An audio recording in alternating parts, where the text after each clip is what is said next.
حقائق صادمة ترويها أخت الضحية في قصر الشلالة بولاية تيارت. تقول أخت خيرة بصوت مكسور: في يوم عادي تحولت حياتنا إلى جحيم لا ينسى. في الصباح الباكر أنهى أبو عمرو يحيى حياة أختي خيرة خرباش بيديه، قتلها بدم بارد داخل بيتها في صمت قاتل، ثم خرج بهدوء وكأن شيئا لم يحدث.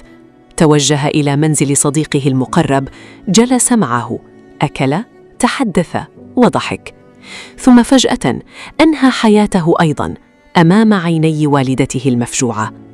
خيرة لم تكتشف جثتها إلا بعد ساعات.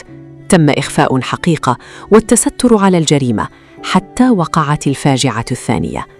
وتضيف أختها: النميمة والوشايات الكاذبة هي من أشعلت هذا الجحيم. كلمات بسيطة دمرت بيتاً وقتلت روحين.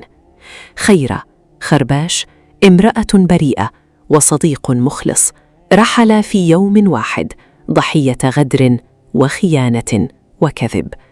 قلوبنا مع عائلتهما ومع أم رأت ابنها يقتل أمام عينيها.